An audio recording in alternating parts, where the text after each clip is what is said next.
Hey friends, this is Eunice and welcome to the Journey Home podcast. So I had some time in my car today, so I just decided to jump on and do my podcast in the car before I have another meeting. But I wanted to share this scripture because I just feel like some of us are going through a massive season of discouragement. And I know even for myself, I'm just praying for a lot of people who have been reaching out for prayer. And so I have felt very burdened for many of you guys who are just battling sickness, battling hard things, financial hardship. And I wanted to just remind everyone going through any of these things, any really difficult and trying circumstances, of Lamentations 3, verse 22, I'm starting in. Because of the Lord's great love, we are not consumed, for his compassions never fail. They are new every morning. Great is your faithfulness. I say to myself, the Lord is my portion, therefore I will wait for him. The Lord is good to those whose hope is in him, to the one who seeks him. It is good to wait quietly for the salvation of the Lord. And I wanted to share this scripture because I'm just going to go through the different things that stuck out to me in the verses. In verse 22, because of the Lord's great love, we are not consumed. Sometimes I think circumstances are so daunting. Maybe it's a doctor's report, maybe it's a financial report, maybe it's a report from your kid's school or something. And it's daunting. And I think it is so tempting to be consumed and to be stuck there, stuck in despair, stuck in hopelessness, stuck in just wondering, in doubt and unbelief, like if anything is going to shift. And so I just want to encourage you, for those who feel like your circumstances are consuming you, to remind you that God's compassions, they never fail. And I love the next part. They are new every morning. And great is your faithfulness. God is faithful to us. And so no matter how you feel today, if you feel discouraged, stuck in despair, I just want to encourage you, don't stay there. I think that when we get bad news, of course it makes sense that we go into some stress, some unbelief, some fear, right? Like those are the temptations. But what I just want to encourage you is, even if you're feeling that, is do not get stuck there. Keep going. And so in verse 24, I say to myself, the Lord is my portion, therefore I will wait for him. A lot of times I get so impatient in the waiting. I don't know if you're like me, but my guess is most of us are, is we get impatient while we're waiting. And yet the Lord, he is our portion. And so meditate on this verse and say it to yourself. I say to myself, the Lord is my portion, therefore I will wait for him.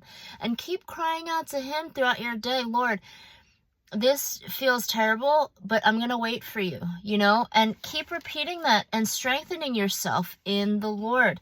And then in verse 25, the Lord is good to those whose hope is in him, to the one who seeks him. It is good to wait quietly for the salvation of the Lord.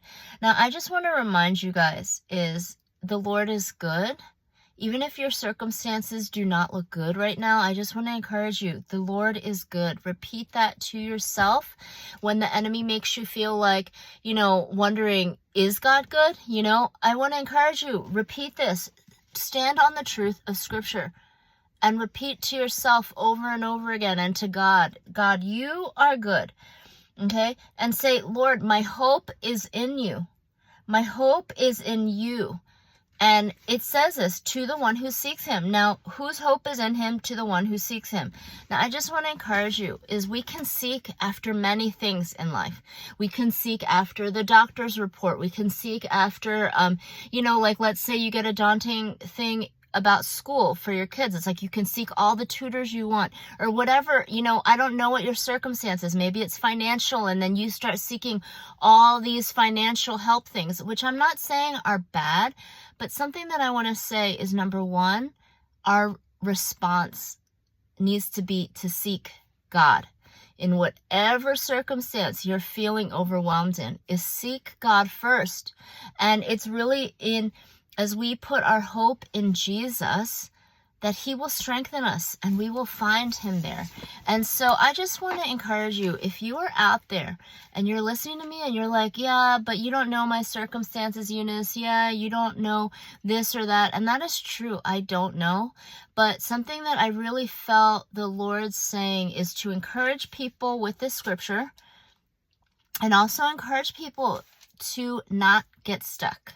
It is so easy to be tempted to stay overwhelmed, stay in fear, stay in unbelief. And what I just want to encourage everyone listening out there is, where has doubt and unbelief gotten you in life? Where has hopelessness and despair gotten you in life? And I just want to encourage you, maybe try something different. Seek the Lord first.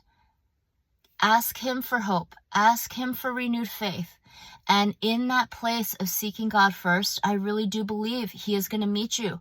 Now, will him meeting you be immediate? I don't know. Like, will you feel his presence immediately? I'm not sure. I hope so. But what I do want to encourage you is to stand on his word. And even if you don't feel different today, even if you don't feel different tomorrow, to not give up and do not give into hopelessness and despair. Do not stay in that place, and to really just keep seeking him.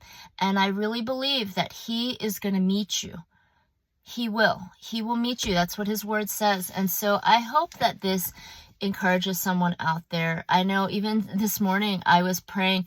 I was dropping my daughter off at school, and we were praying in the car. I like to pray over my kids before they go to school. And I was praying, and the last thing I prayed was for someone else who's in the hospital. And my daughter, just as she was leaving, she was like, man, why is there so much sickness? Why are people still sick? And it was a good reminder to take that time and say, hey, it is true, but we cannot give up hope. We cannot give up praying for people. And she nodded and understood, but I hope, but it's true. It feels daunting. You know, every day there's someone new to pray for that's sick or in the hospital or needing a breakthrough, like pretty significantly. And I just want to encourage you, if you are one of those people, do not give up. And if you're not one of those people, let's keep praying for our friends and family that have these needs, because I really believe that the Lord hears our prayers. And as we wait patiently for him, he will renew our hope and our faith.